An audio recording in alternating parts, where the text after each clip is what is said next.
a spectator because you weren't on the field? How did you kind of deal with that? I think with our offensive line room and being around them the whole time, I definitely felt like I was a part of it. I think we have a really close group, so they really brought me into it and made me feel like I was a part of it.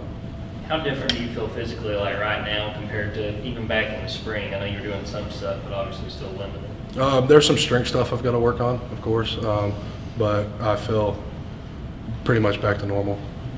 I guess mentally, where do you think you've come the most since this time last year with all the time you had to kind of self-reflect and things like that? Like I said, don't take things for granted because I was on top of the world starting for us, and then next thing I know, it's over with. So definitely feel like I understand the game better just sitting back and watching and not really as much playing.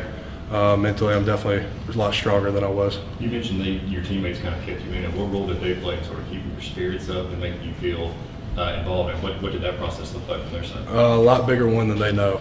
It was seeing them every day is really what kept me sane during that time. It was coming in here, just seeing them, going to meetings, talking to them. So they played a really big role in that. What have you learned about Stacey Searles in this last several months, I guess? He'll coach you, which I'm a big fan of. Yeah. He brings the energy every day, and I'm a big fan of it. So. How's your toe doing? It's good. It's getting better.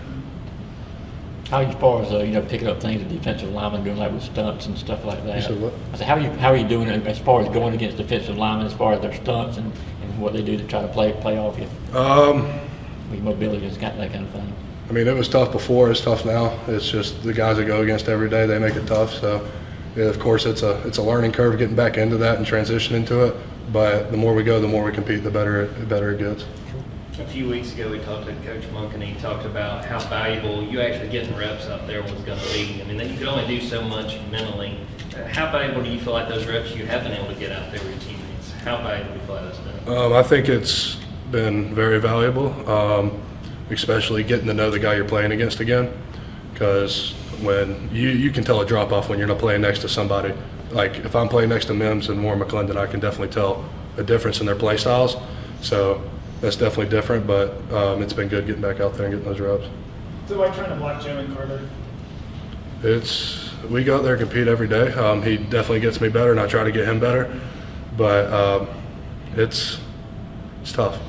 You coming back from your injury, how's going against a guy who might be the best defensive lineman in America? Does that give you more confidence knowing that, hey, if I can win some battles against this guy, I can go out there and do pretty well on Saturdays? Going against him definitely gives me more confidence just because I know that I'm going against one of the best.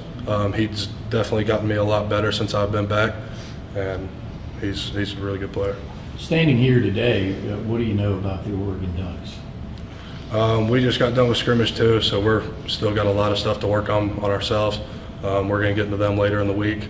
So what's your general anticipation for playing a top 11 team in that game, Chick-fil-A in Atlanta? I think we got that experience last year with Clemson, and I think it's going to be a competitive game. Tate, you were regarded as the best run blocker by some prior to the injury. How close to last year's version are you right now, do you feel? I think I'm very close to last year's version. Of course, there's a little hiccups here and there, learning curves that I've got to get through with this. A lot of it's mental. I think physically I'm pretty close to where I was. What are the emotions like at the prospect of getting back out there, having had to sit out for so long? A lot of joy. First day of practice, I mean, I had the biggest smile on my face that I've ever had in my life. It was just great to be back out there and get back to it. Coach Mark, when you asked him about torn ACL, something like that, it says guys need to get confidence back in the knee or whatever. How much of that have you had to go through just getting confidence back in that foot? The first big step was how it happened, was sitting out a bull rush. And I think one day I got bull rush and instinctively just stuck it back there. And after that, it was like, okay, I can do this now. So. What's the story behind the mullet, and is that kind of part of the brand? College athletes these days have a brand, right? Yes and no. In high school, I wasn't allowed to have long hair. Private school, couldn't touch the collar. Then got to college, and I was like, I'm going to do something with this. So I had like a 6-month awkward phase, but here it is now, and I see it as I'm too far into it to cut it now. So. Is it for the whole season? Of course. Have there been any direct NIL benefits from the melon? Not that I can think of. Because y'all got the buzz cut boys going now. Is there like a rivalry between you with the mullet and them with the buzz cut, or? Oh man, that's a bad deal. We've seen some of the other offensive guards work at left guard. What have you seen from Xavier Truss, what he brings to the table? I think Truss is a great player. He comes every day ready to work. He's fundamentally sound, I think, and he plays hard. What's the common denominator between all those guys kind of in that scrum at guard right now? The common thing all those guys kind of bring? I think we're all really physical, really athletic, can move, and I think we all get each other better with the competition that's going on. After a year on the sidelines, do you think that you see the game differently than you did before? Do you look at any parts of the game differently than you did before your injury? Just more thankful for it. Looking out there now and really just watching and not, I see defenses better, I feel like.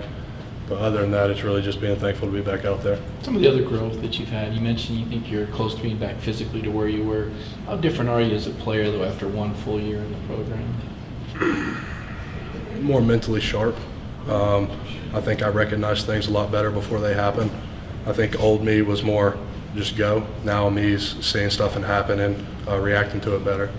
What can you say about Stetson? Obviously, this is his first off season he's been able to come into a season as kind of QB1 and doing his thing. What have you seen from him in terms of development progress, just your observations? I think Stetson still got that same grit and same hungriness that he's always had. He comes out every day and works too. We always get his best, and he expects the same from us. What have you seen from Devin Miller?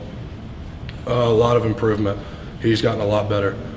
He's really physical. He's long, big. He's got a lot of intangibles that a lot of people don't have, and he uses them very well.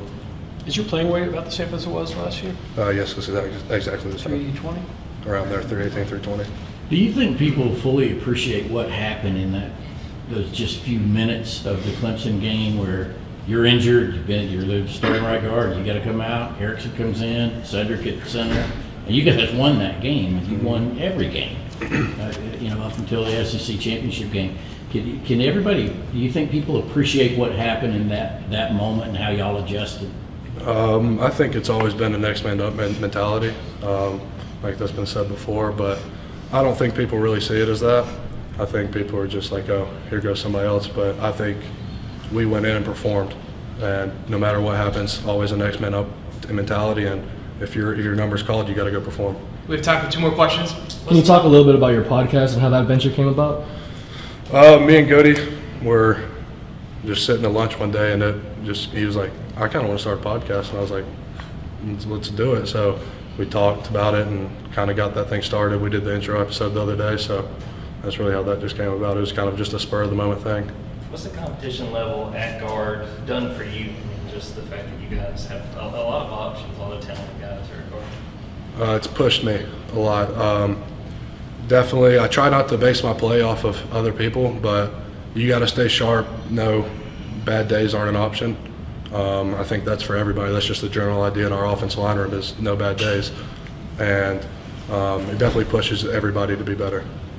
Thank you, Tate. Yep, thank you. Thanks, Sam. Thank you. Thank you.